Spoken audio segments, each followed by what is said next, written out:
Ketika bisnis bioskop tengah megap-megap di masa pandemi, layanan video on demand alias over the top berpesta pora dengan meraup cuan. Seperti apa gelombang perubahan perilaku konsumen film di era disrupsi digital ini? COVID-19 kerap dikambing hitamkan atas lesunya bisnis bioskop.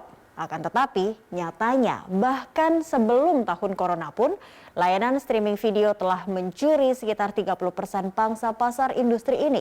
Ketika pagebluk melanda dan pembatasan sosial demi memutus mata rantai virus diberlakukan, taruhan saja persentase penonton film melalui layanan video streaming bertambah. Sebagai gambaran saja, hingga Juni tahun lalu, 56% orang di Amerika Serikat lebih memilih menonton film secara streaming. Ini menyisakan 30% saja orang-orang yang masih berminat menonton film di bioskop. Netflix sebagai pemimpin bisnis layanan over the top atau disingkat OTT ini memperlihatkan pertumbuhan pelanggan yang signifikan.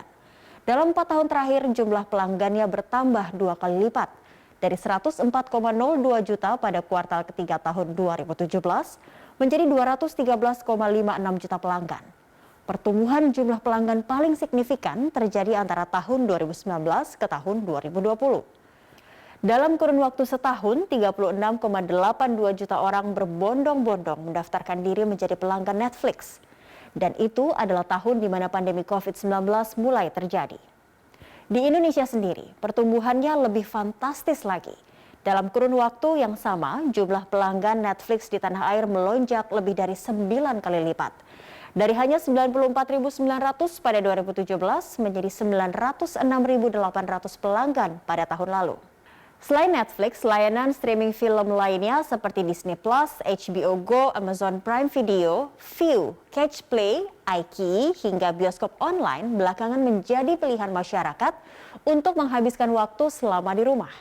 Apakah ini hanya tren semata dan akan hilang ketika pandemi usai nanti?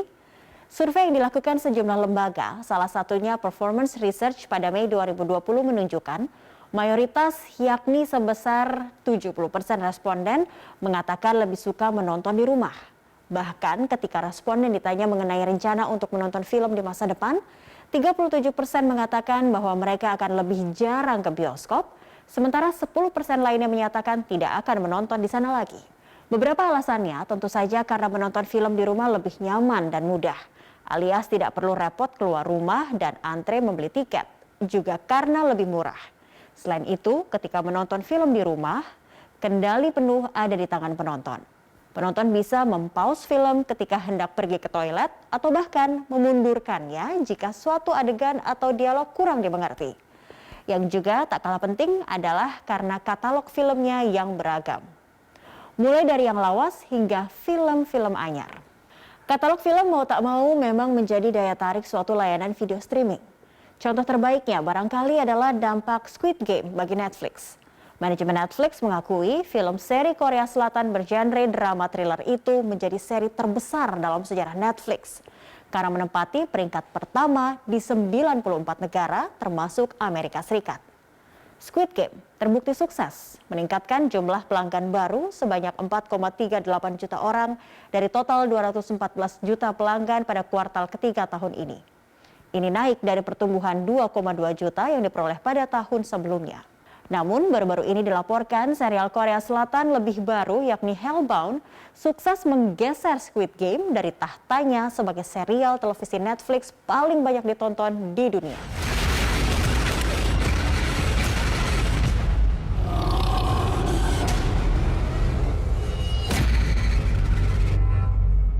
Selain diakui sukses mendongkrak jumlah pelanggan, Squid Game juga dilaporkan meraup cuan yang besar buat Netflix.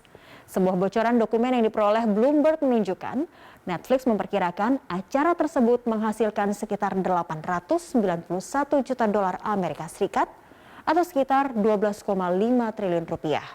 Sementara biaya produksinya 21,4 juta dolar Amerika Serikat alias sekitar 306,02 miliar rupiah. Ironisnya, sang sutradara Hwang Dong-hyuk mengaku tidak menerima bonus dari Netflix, melainkan hanya mendapatkan bayaran sesuai kontrak awal. Kesuksesan Squid Game yang kemudian diikuti oleh Hellbound seolah menjadi titik puncak dari invasi drama Korea. Sebuah penelitian yang dilakukan oleh Lembaga Ilmu Pengetahuan Indonesia menunjukkan drakor kian diterima oleh masyarakat Indonesia. Pandemi juga dinilai membuat kecenderungan ini terjadi. Menurut LIPI, durasi menonton drakor saat pandemi meningkat menjadi 4,6 jam per hari. Padahal sebelumnya hanya sekitar 2,7 jam per hari. Dalam penelitian terhadap 924 responden tersebut, LIPI menemukan 842 diantaranya menonton drakor saat pandemi.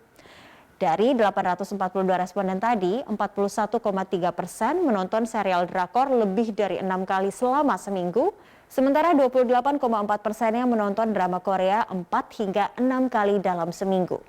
Dan mereka yang menonton hanya sebanyak 1 hingga 3 kali juga cukup banyak, yakni 30,3% responden.